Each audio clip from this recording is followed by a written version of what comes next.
Bonjour à tous et bienvenue dans cette nouvelle vidéo. Je m'appelle Clément Réau, je suis le fondateur de l'agence Reo3D.com et dans cette vidéo je vais vous parler d'inboot marketing. Donc vous avez déjà dû en entendre parler sur YouTube sûrement, sur Facebook, sur des articles ou quoi que ce soit. C'est quelque chose qui est de plus en plus présent sur le marché français. C'est quelque chose qui était déjà là sur le marché mais simplement on lui a donné un nom. On parle plutôt d'entonnoir de persuasion que d'entonnoir de vente. Voilà la grosse nuance, c'est qu'on va faire venir les clients à soi au lieu d'aller vers son client. Ça passe par, je vois beaucoup, ça passe par le blog, ça passe par la création de contenu, ça passe par le référencement naturel, ça passe par toutes sortes de choses. Mais le souci c'est que c'est trop généralisé, ce que je vois, les contenus sont trop généralisés, surtout pour les professionnels de l'immobilier. Personne va vraiment préciser qu'est-ce qu'il faut qu'un indépendant fasse pour faire de l'inboot marketing, qu'est-ce qu'il faut qu'une entreprise, une agence immobilière fasse, un cabinet de conseil fasse, etc. Moi, je pars du principe que je séquence un indépendant d'une entreprise. Quand je dis entreprise, c'est une agence immobilière, c'est un cabinet de conseil, c'est un cabinet de chasseurs d'appartements, c'est un promoteur, etc. L'indépendant, c'est l'agent immobilier indépendant, c'est le conseiller en gestion de patrimoine indépendant, c'est la personne qui a un peu moins de temps et un peu moins de ressources qu'une grosse société. Pourquoi je je différencie ces deux catégories? Parce que pour moi, l'indépendant va faire de l'inboot marketing différemment qu'une entreprise. L'entreprise, on va commencer par l'entreprise, va pour moi avoir un blog. C'est indispensable d'avoir un blog pour une entreprise, selon moi, qui n'est pas pour moi indispensable pour un indépendant. L'indépendant, à mes yeux, n'a pas forcément le temps et a des méthodes beaucoup plus à sa portée, qui lui prendra moins de temps pour faire exactement la même chose. Je vais m'expliquer. L'entreprise, donc, à mes yeux, doit avoir un blog qui est, pour moi, c'est indispensable. Un blog, pour toute entreprise, c'est indispensable, avec des contenus de valeur, des contenus qu'on ne voit pas beaucoup, avec une forte valeur ajoutée. Voilà, pour moi, c'est indispensable, avec des call to action dans chaque blog. Bref, un blog. Deuxièmement, il doit faire du référencement naturel et du référencement payant.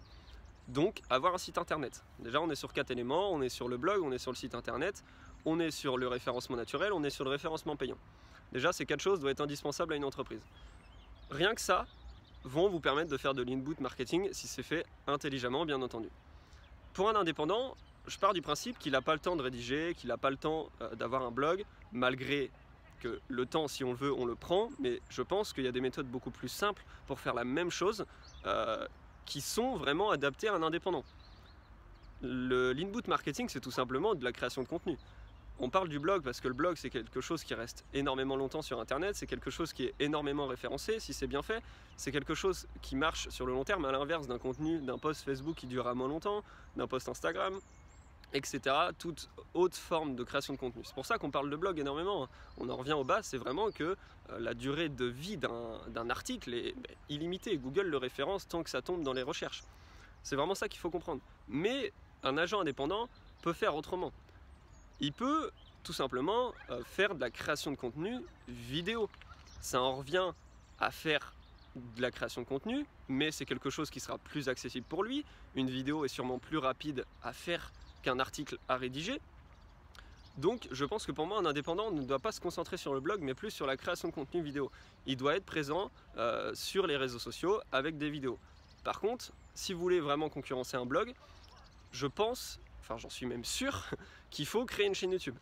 C'est-à-dire qu'une chaîne YouTube, c'est quelque chose déjà qui est plus référencé, qui dure plus longtemps sur la plateforme, à l'inverse, je reprends l'exemple de la publication Facebook qui a une durée de vie, c'est dégueulasse. Je parle crûment, mais voilà, malgré que c'est important d'en faire, mais comparé à un blog ou une chaîne YouTube, c'est complètement différent. Donc, la chaîne YouTube, vous pouvez en créer une, vous créez une chaîne YouTube et vous communiquez de la même façon que vous rédigerez des articles. Vous pouvez faire les secteurs qui marchent bien dans la ville actuellement, peu importe, il y a énormément de sujets à faire, c'est pas la question. Mais en tout cas, voilà, moi je séquence vraiment indépendants d'entreprises. Ils n'ont pas les mêmes préoccupations, ils n'ont pas le même temps, ils n'ont pas les mêmes budgets. Les agences immobilières peuvent se permettre d'embaucher des gens pour rédiger des articles, pour faire le référencement naturel, pour faire le référencement payant, pour faire la création de leur site web. C'est ce qu'on fait pour les professionnels de l'immobilier, pour les entreprises. Ils nous délèguent ces choses-là et je sais que le budget qu'ils allouent pour nous n'est quasiment pas possible pour un agent indépendant. Et c'est pour ça qu'il ne faut pas confondre inboot marketing global, il faut vraiment séquencer. Un indépendant, pour moi, en faisant de la vidéo, c'est déjà très cohérent. Ça compense un blog et au moins vous avez une bonne présence et vous pouvez faire exactement les mêmes choses. La portée sera peut-être un peu moins longue et encore. Sur ce, je vous remercie d'avoir regardé cette vidéo et je vous dis à bientôt. Ciao ciao.